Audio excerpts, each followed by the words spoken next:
Hey everyone. All right, so in this video, what we're going to go over is if you're using projects and you want to manage your project budgets, so let's say a page like this, where you want to see what your budget is, you want to see what's been invoiced, and you're invoicing through, that's how you do this, that shows the budget status is you do it through Zoho Projects. Then you can see your profitability as well. You can see expenses versus what's been invoiced over here. So if you want that, but you also want to have your invoices show up on the actual deal that's associated with the projects, that's what this video is about. So for me, who I am for the last 10 years, I've been a cloud consultant. My name is David Edkins. I'm the founder of Zoho Academy. I'm also the founder of the Edkins Group. So that's edkinsgroup.com. You can see the link down below if you want some personalized help. Otherwise, I'm trying to build up the Zoho Academy to help empower people to learn Zoho because it's such a tremendous product. It's a huge platform. It's the best out there. I think it's a dark horse out in the industry. It allows small businesses, even businesses up 25,000, 100,000 users, but primarily the target market, at least that have been working in, is 1 to 50 employees, let's say. And this can manage the entire life cycle that you have. So more and more we're seeing people love the idea, but then they get frustrated with overwhelmed with what they could do but don't know how to put the pieces together, and that's the idea of Zoho Academy, is to do that. So anyways, trying to do what they call as knowledge transfer. Anyways, this one's about taking a project invoice on a deal, project invoice, and associating with the deal. There's no direct connection between the two, so we have to leverage some deluge programming. So Zoho deluge programming. That's what this video is about. It's a quick little custom function we're actually going to do in Books.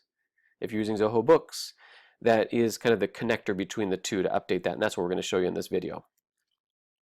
So the use case is you want to send an invoice out of Zoho Project, as I just mentioned, and that associates it with the project, and you can manage your budget, but it doesn't associate it with the CRM deal, even if it's connected to that project. And we can show you that too. The project ID in Zoho Projects is not the same project ID in Books. So it looks like Books creates a new project referring to the Zoho Projects one. And you want to maintain visibility of invoicing from Zoho Project and see that invoice associated on the CRM deal. So what are we going to do? We're going to create a workflow in Books to launch a custom function. Then we're actually going to do these in reverse. That's going to then kick off a custom function that we're going to create that grabs the project ID referred on in the invoice line item of the project's invoice that's sent out, look up the name so we can grab the name out of the CRM and update it, and then connect the function to the workflow and run that. That's basically what we're going to do. I know it sounds pretty easy, right? But you know what? I'm hoping that the way we go through this, it makes sense, and that we'll provide the script. You just copy and paste it, basically. So what we have here is an opportunity. Also, this came up with a comment they had made, is that sometimes, like, yours may not say opportunities here. It might be deals. It might be potentials. Oh, and another thing too, a little asterisk here, disclaimer, is that everything we do is in Zoho 1. So if anything looks different, it's probably because you're not using Zoho 1. You're on either a free version of Zoho or just maybe not an enterprise, but professional, or what are the different levels now? I've worked with one only for the last 2 years, so that's all I work with. And I'd say if you're not using Zoho 1, you should be using Zoho 1. So if you're on a free version, step up, pay $35 a month, because it opens the doors completely. Watch more videos on Zoho Academy. You'll learn about what the possibilities are for yourself. Again, you can visit Edkins Group down below. If you don't have Zoho already, edkinsgroup.com/Zoho, and I think that'll give you a link where you can try it out for 30 days as well. Anyways, this is pretty deep if you don't already have Zoho though. Anyways, okay, so we're in Edkins Properties right now, this deal, and you can see if I go to projects, there's a project associated with it. We've already got that here. We've got this project that I've already shown this. So if you're not familiar with connecting it up, you can connect Zoho Projects with Finance. It's a link that you have with Zoho, right? So you can just connect up Finance. So what happens is then once you do that, you'll see in these 3 dots down here, Finance and Expense here as well. So what happens with Finance is that you can invoice and you can do expenses through here. So again, you want to manage your project's profitability and budget. You do it through here. So what we did is we said, okay, well, if we're creating an invoice, what we're going to do is launch that over. Creating the invoice in here actually sends it through Books. It adds it as an invoice in Books. Oh, I jumped right to the custom function. Let's go back. So that same invoice shows up here. right? So the one that's in here, this 005, shows up here. Boy, it's an ugly template. I should have updated that before I did this. Anyways, and then you can see here, if you click over here, this invoice is associated with this potential. This doesn't happen automatically. That's what we're going to show you here today. So if we go back here again, you saw if we looked at Zoho Finance, you can see this invoice here. You can click on it. If it's in a draft form, which it is draft form right now, we can actually say click over here and mark it as sent, which then kind of posts it. Then the person can pay it and you can do an offline payment, which will show that it's been paid. Anyways, so what we're doing is, the challenge is when that invoice gets added here, even though you might have a customer, you might have this project here that's associated with a deal in here, it's not necessarily associated with the deal in here.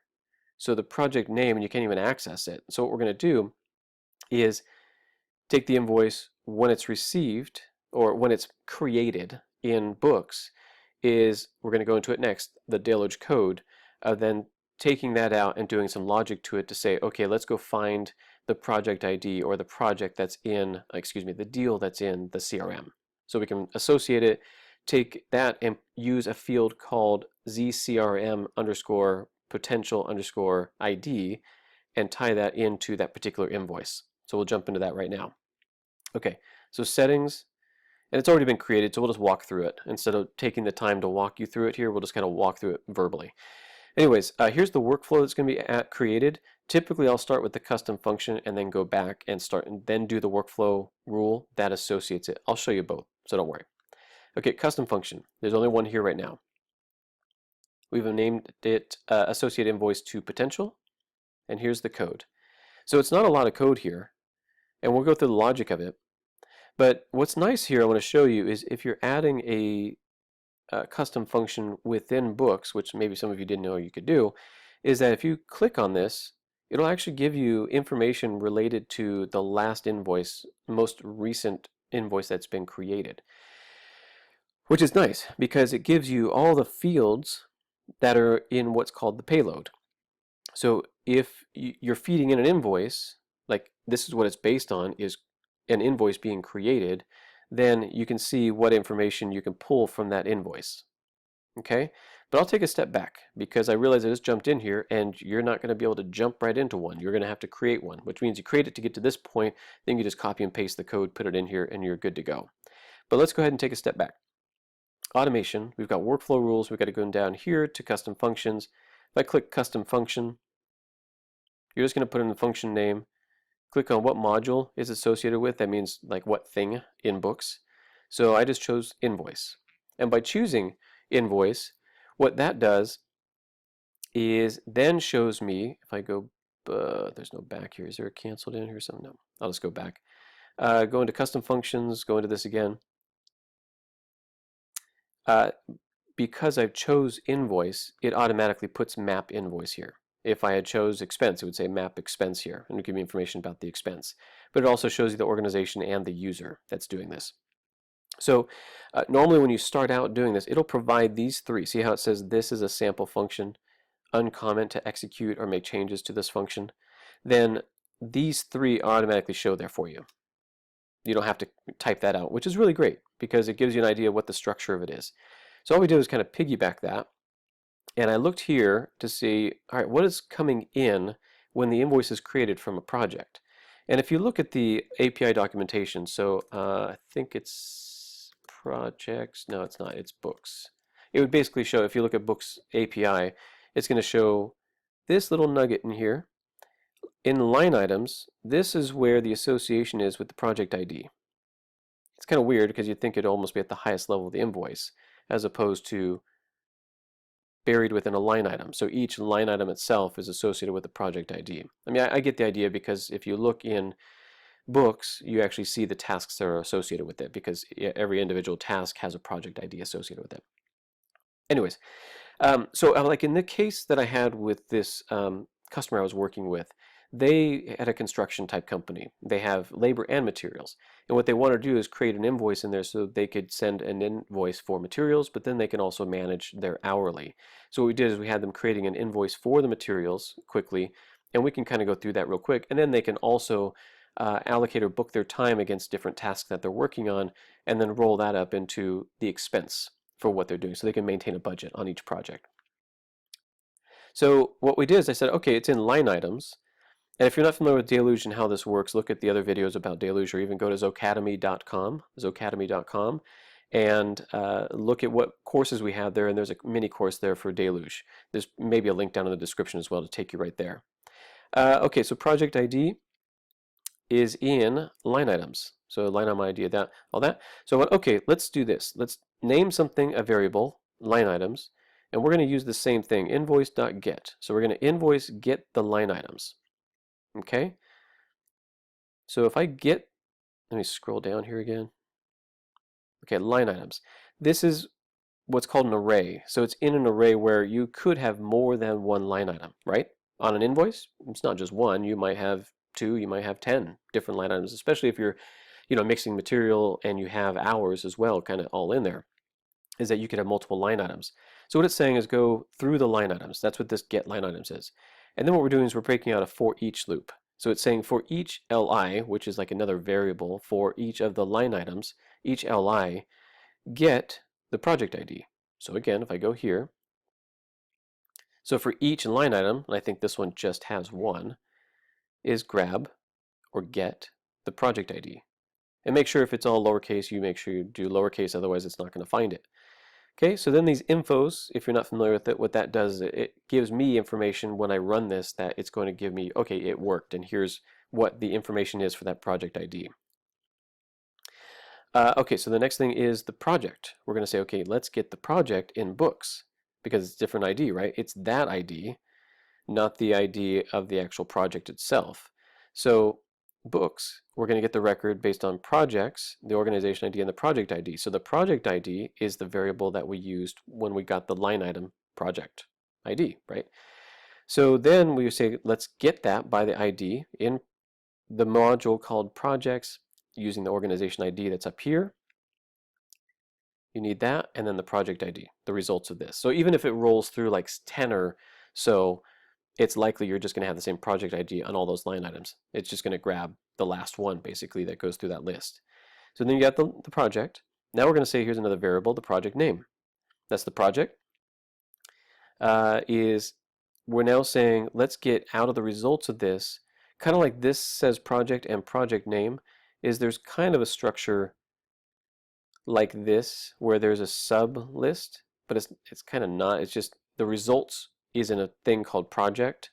So if you could ignore all this stuff up here and say this is project, and then it would be all the details of the project. That's what this get JSON project dot get JSON project name. We couldn't do it up here because this was a list of things. So you have to go through the list of things to get the information. And I think we have other videos about searching within that by going through those iterative for loops. Anyways, so the project name, we've got that. Now we're going to look for the deal record. So we're going to search records in deals within the CRM, zoho.crm.search records, deals. So this is the query of it. You have to do these colons, and it's either equals or begins with. That's the options in this middle part here. So what we're saying is the deal name. And if you need to, if you're wondering what that would be, like what is the deal name? Is it just name? Is it actually called the deal name? Is you go into setup within CRM, go down here to APIs, go to API names, opportunities, and then these are all the fields that you have in opportunities. And so we're looking for, what was it? I'm in opportunities, right? Okay, deal name, here it is. So the opportunity name is deal underscore name with them capitalized. So that's what this is. Deal name equals the project name. So the key thing is here, obviously, you have to have the project name equal to the deal name, otherwise this is going to break, it's not going to work. But from a previous video, which I think I'll put up here, is that showed how you could, on a deal closing, automatically create the project, which takes basically the opportunity deal / potential name and just puts it in as a project name. So it's already kind of written into that they should be the same. but that is a key thing to think about. Okay, so the CRM project ID is the deal record. It's getting the idea of that deal. So this is wrong. It should actually be the deal ID. Then what we're doing is we're creating a map so that we can update the books invoice record, because everything's updated through a map. So MP equals map, and then map put. We're putting, this is the field in the books, in Zoho Books, ZCRM underscore potential underscore ID. And then we're just taking the ID of that deal. Then we are updating record for the invoices module. We've got the organization ID again from up here. The invoice ID, which is up here, that's what we're going to update, and we're going to update it with that field and that. So that's it. I mean, you can copy and paste it and just skip all this, but if you wanted to kind of know a little bit more and digest a little bit more, that's the reason I kind of went through that. But by doing that, what happens is if I come in here and I create another invoice,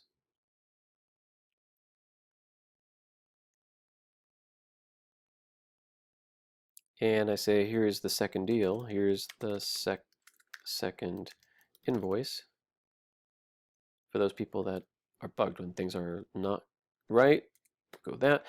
Okay, tab, we're going to say this is at $500. Okay, you can see here it's associated with that deal, right? It's Adkins Properties Deal 2, which is funny again because it's not in the payload that comes through. You could add other lines, but we're just going to add that one, come down here, and we're going to save it. Okay, it's been created. If we go up here, it might just take a minute. So we're going to go to Sales, we're going to look at Invoice. You can see it's a draft invoice. Another thing I'll show you too is if we go into Settings, Automation, Workflow Logs, we're going to go to Custom Functions. 5:17 p.m. that looks like about the same time, so this one came through. If I click on that, it's going to show that it was a success. And then some of the infos are going to show up here. So at the bottom here, that's an info that I had. It picked that info. Now, if you tried testing it before actually connecting it to workflow, it wouldn't have worked. So we're going to go circle back around to look at the workflow rules and how simple that is to set up and connect it to the custom function that we just created. So let's go back over to the CRM and just confirm that in fact that did come through.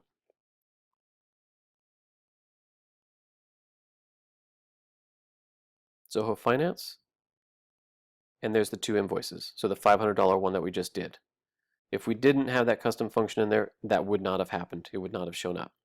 And again, if you didn't have a workflow rule to fire it off, then it wouldn't happen either. So we're going to go over here and we're creating this workflow. I'll go back again just to make it simple, or just start you from the beginning.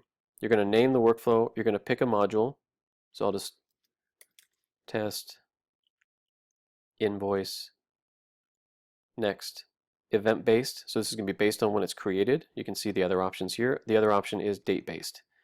You can say the execution days or whatever after the fact. You can write some other functions that will do some other actions at that point. Right now we're just doing created. Then the filter triggers. I just said the invoice number is not empty. And then what are we doing? We're attaching it to a custom function, and this is the custom function we're attaching it to. That's it. I mean, you could do more actions, but this is all we're doing for this one. You save it, you're done. So that's all we created there was in this, just named it. It's when it's created, when the invoice number is not empty, and then we're just running this custom function. Easy as that. So you could easily just copy and paste, and if you're managing your budgets and creating invoices through Project and you want to tie it back into the deal and you've never known how to do that, this video helped you out with that.